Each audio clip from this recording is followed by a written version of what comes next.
Hi, my name is Derek and you're watching Black Love.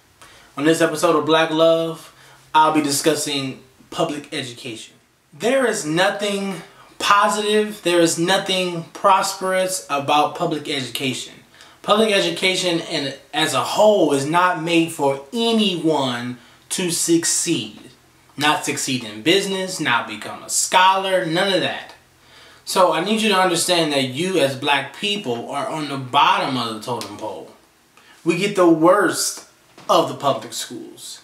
So our public schools are meant to just keep us off the streets for 8 to 10 hours. That's what they're meant for. So I want us to start looking at other alternatives and other paths and avenues to become successful. Public schools are not it. Please, try your best to, after you watch this video, to get your child out of public school. Summertime is coming up. It's time for you to make some trips to different schools, get some applications, and try to invest in your children. The thing about public schools is, one, they're violent. There's all type of riots and shootings and stabbings and people jumping people and people not liking this group of people. You know, it's not a positive environment for you to learn. It's very, very distracting. You know, it's very discouraging. You know, you need to have positive people around you to be able to bring out the best. Teachers don't want to teach. They just sit back in their classroom and they don't try to inspire any of the kids. They don't try to motivate any of the kids. And they probably don't even try to even teach what's on the curriculum. You know, so now and then the kids don't want to learn. They feel like, I don't know this lady. This lady don't know me. She don't care about me. She ain't putting no time in who I am. So I'm going to do what I want to do. And I think that creates a dysfunctional environment. You know, and the unions, boy, the unions, it costs the state or your district $250,000 to fire a teacher. So if a teacher's not doing well and people are complaining, well, all they're going to do is transfer her to a different school and let her make all these other kids dysfunctional. That's not what we need. You know, we need something a little better than that. So another thing about public schools is you are restricted to the school in your zone. If the school in your zone is terrible, well, it's too bad. Make it better. That's how they feel. You know, you make your environment. You know, so you have to go to the school in your zone. If you don't, that's against the law. Now it's funny how it's against the law for you not to go to this school in your zone, but it's not against the law for them not to provide a school for you. It's not a right. It's not in the Constitution that they provide public school services. But if you don't go before 16 and under, that's against the law. If you don't make your child go, that's against the law. If you try to make him go to some other school, that's against the law. You know, so, and a perfect example is a lady black lady in Connecticut. She wanted to get her kid into a better school. It might not be the best school, but it was a better school than what he was in. You know, so she falsified some documents that she lived in this other area so she can go to a school in this other zone that was better. She got caught. They gave the lady 12 years in jail. 12 years to try to educate and make your child better. That's ridiculous. 12 years. Now she only had to serve 5 of that in jail. Who wants to spend 5 years in jail? Now you're a criminal. You're in jail for 5 years. And the other years she has left, she'll have to serve under probation. Now they'll probably get cut off some of those years too, but who wants to do that? That's ridiculous. Just because you tried to get your child a better education, they called it she stole the school. She stole the school resources. How are you gonna steal the school? That's ridiculous. That doesn't make any sense. You know, it's just like, what if you were in a neighborhood and you live in a world where you can only go to the doctor in your zone. That's the only doctor you can go to. Or you can only go to this mechanic in your zone. That's the only mechanic there is that you can go to legally. That's the only grocery store. You know, that's the only hair salon. That's what type of world is that? That's ridiculous. So the public school system is living in this other world where they make up all the rules to where we kind of not living in a free country. If I'm living in a free country, I can go whatever school I feel like it. If I can make it there, I can enroll them. If there's seats, I can enroll them. But that's not what you live in. So I'm here to give you more information to see other avenues to nurture your child's learning experience. The thing is that the government could care less about you as a black person, as a black kid, black girl or boy. You know, they pay more for you to go to jail than they pay for you to go to school. It only costs from about $8,000 to $25,000 per year for you to go to school. Guess how much they pay for you to go to jail though? Anywhere between $30,000 to $60,000 for you to go to jail. They're investing in you to go to jail. There's a lot of money to be made in going to jail.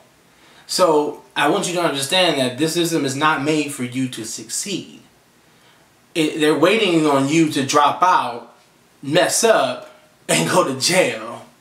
You know, so we got to get out of that cycle. We got to get out of that environment.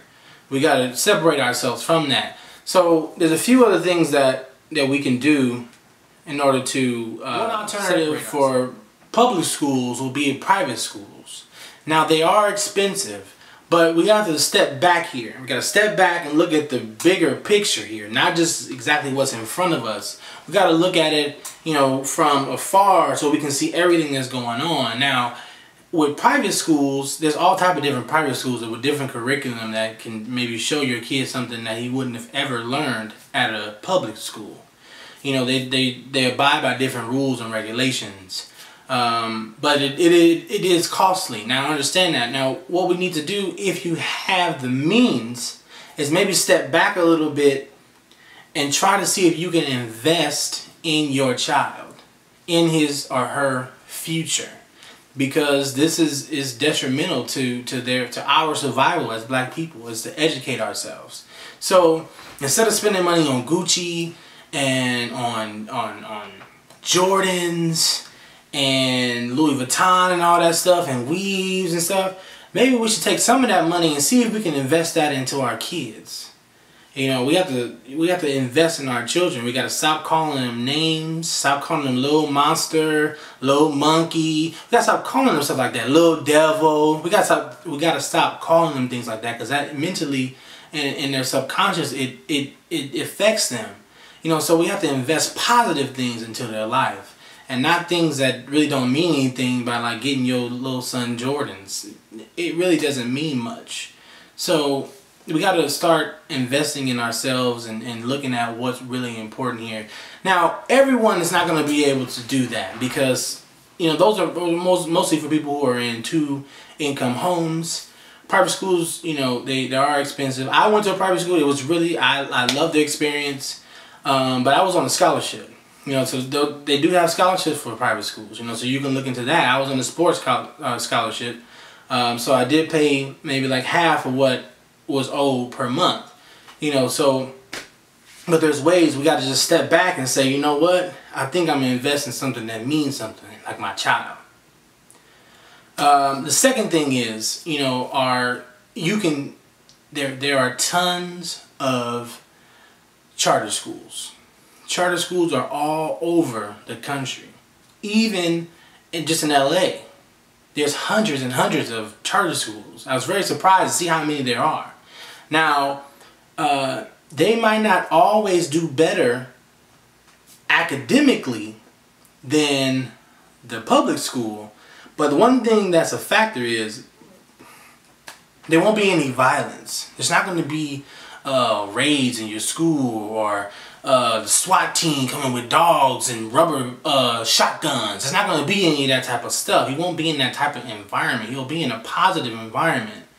You know, these are schools that are trying to do something. You know, they only have a certain amount of time to be successful. So they try everything that they can to be successful. Brand new charter school, they get 5 years to get it together. If they don't get it together, they get shut down. So they don't want that because there's money to be made and they want to help these kids. So they try to do everything that they can do. Now, not all of them are equal. Some are really bad, I've heard, as far as like the academics and having books and the way the staff is conducting themselves as far as being professional or whatnot. But the thing is, if you had an opportunity for your kid to be safe, you don't got to worry about him getting beat up in the locker, getting beat up on the field, you know, getting stabbed or whatnot, or not coming home till 10 p.m. because the school's on lockdown. That's something that you might want to invest in. There's a lot of them. Just do your research, you know, and they have a lot of seats. And if they don't have seats, what they do is they hold a lottery. Now, they can hold a public lottery or they can hold a private lottery. A lot of them do the public lotteries because they want the community to know that they care about their kids coming in. So that's something you can sign up for. You can go to all those schools, get applications, go online, look up the what type of rating they're getting, you know, as far as the school academically. But that is a great alternative. It's free, and they have teachers that actually want to help these kids. You know, they have a staff that want to help these kids and not just sitting around getting paychecks, you know, 8 hours a day without teaching anybody. I mean, that's the thing. You know, it takes so much to fire a public school teacher that a lot of times they don't even want to deal with it. They just transfer them to another school, if that. They might have to just, some like in LA or New York, what they do is if you are caught as a teacher in a public school, you're caught doing something that will need some type of disciplinary act, they put you in this room in some building for 8 hours a day doing nothing with full paycheck, full benefits. We're paying for those type of things. We as citizens pay for their salary. So when they're in trouble and they get sent to this room with full pay, that's ridiculous. And a lot of times they just get transferred after 6 months. They get transferred to a different school. They make it go away. They make people forget. They feel like, oh, the teacher isn't left. He must have, you know, got fired. Or really he didn't. He just sitting laying low for 6 months until he moves over to the new school and do the same thing. And that's ridiculous. Nowhere in this world can you have a job and not get fired. That's ridiculous. If you don't perform well, you need to get fired. That's ridiculous. So I want us to think about, you know, getting into charter schools. Now, there's an alternative that you can look at, and a lot of times it's not feasible because a lot of these parents, especially black people, are single parent homes, and they can't just, you know, stop everything that they're doing for this option. But if you can, it's a great option, and the option I'm referring to is homeschooling. You know, at least until they're like 5 or 6, because there's nothing like being taught from your parent, because you know as a kid that this person that's teaching me loves me.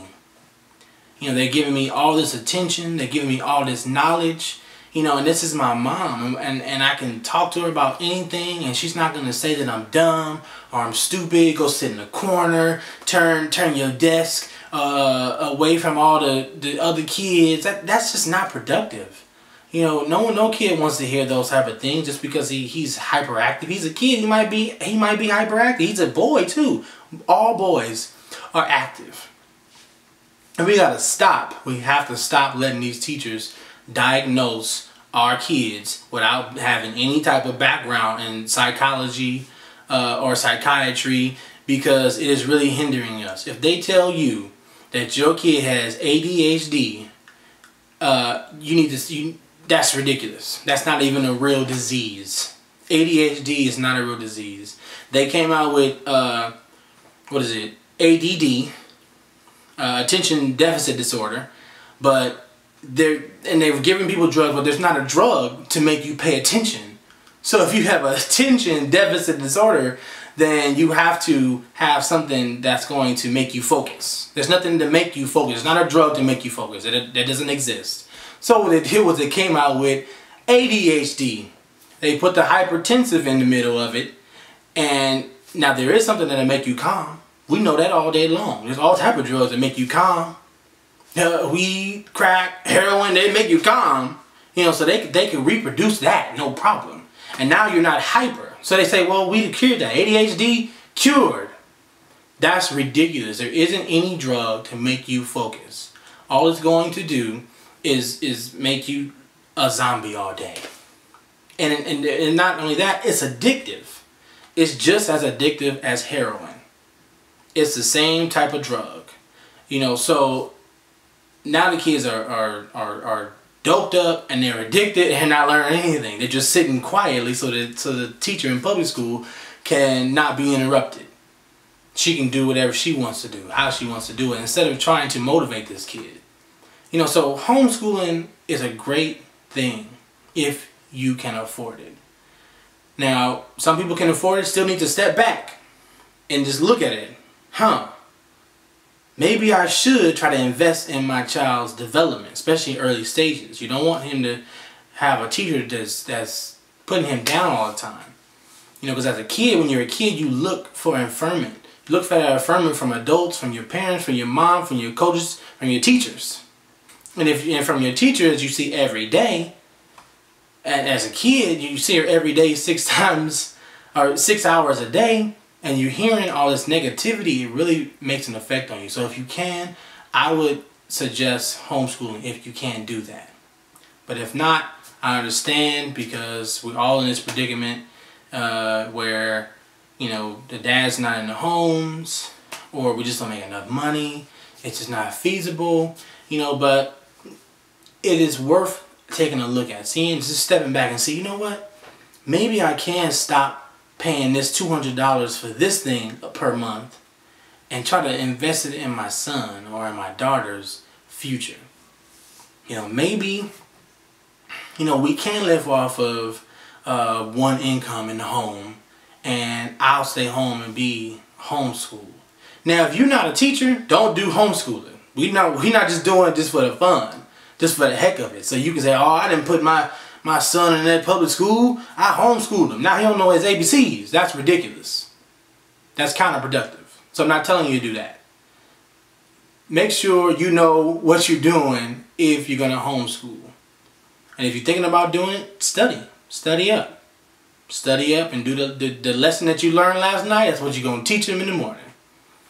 You know, so we gotta get out of this predicament that we're in. And public school is not going to help us. So I just want to inform you of the things that's going on in public school, how much they spend on you. In California, they spend about $10,000 per child. And you got to wonder, $10,000 per child, that's 30 children in the school, in the class, no books. Where's that money going? You know, that's crazy.